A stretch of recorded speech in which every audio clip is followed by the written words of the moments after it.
अगर mutual fund से या एसआईपी से इन्वेस्ट किया जाए तो क्या बेहतर रहेगा मेरे लिए? अगर जैसे अभी मेरी कम सैलरी है तो मैं अभी से ही शुरुआत करूं या मैं थोड़ा सा रुक के मार्केट को समझ के और जब मेरे पास हो जाए थोड़ा बहुत अमाउंट तब मैं डालूं? यहाँ पर एक चीज़ आपने जैसे बोली कि मेरी कम सैलरी है, वो तो 10 लाख भी कोई कमा रहा होगा मैं वही बोलेगा मेरी कम सैलरी तो कहने का मतलब ये है व्हाटएवर यू आर अर्निंग, सवाल ये आता है उसमें मेरा बचता कितना है। समझ रहे हैं आप चाहे 25,000 कमाते हैं, 20 कमाते हैं, 30 कमाते हैं, जो भी कमाते हैं, अगर आप पहले ये देखें कि मेरी अभी जो लाइवलीहुड एक्सपेंसेस हैं वो क्या है, उसके अलावा मैं कितना बचा पाता हूँ। बचाने से कभी पैसा बढ़ता नहीं।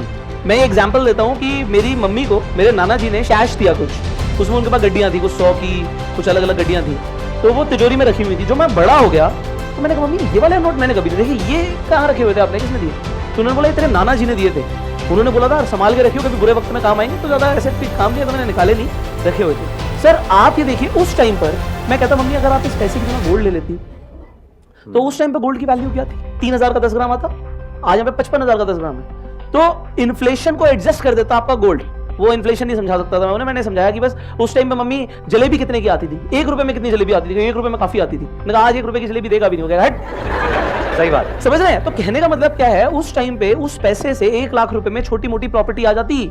उन्होंने वो पैसा तिजोरी में रख दिया, सेव कर लिया और वो खत्म हो गया, वैल्यू खत्म हो गई। उस टाइम पे नाना जी को 1 लाख रुपए देते हुए मान लो कितना बड़ा लगा होगा, उनके लिए वो बड़ा अमाउंट होगा, I am very sure about it. But उन्होंने जो दिया मम्मी ने रख लिया, क्योंकि उन्हें बोला बुरे वक्त पे काम आएगा, बचा कर रखियो भाई। और उससे पैसा बढ़ता नहीं है। पैसा बढ़ता है हमेशा when you invest that money into something जिसकी वैल्यू बढ़ती है।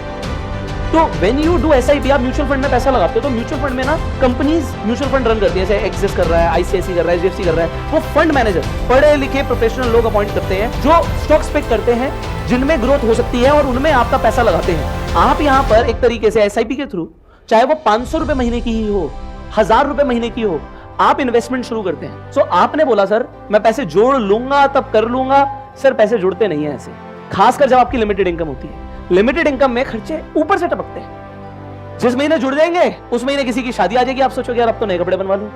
फिर जुड़ जाएंगे, घर में किसी की तबियत खराब हो जाएगी, मेडिक्लेम होता नहीं है और आपके पैसे उसमें लग जाएंगे।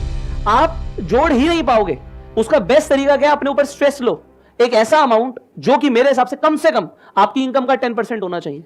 चाहे आप 20,000 कमा रहे हो, चाहे 2 लाख कमा रहे हो, चाहे 20 करोड़ कमा रहे हो, आपकी इनकम का 10% तो भूल जाओ, आपके पास आया ही नहीं। मान लो टीडीएस कट गया, उसकी एसआईपी तो करा दो भाई। If you like this reel, then do like, comment, share and subscribe to M5 Motivation for more.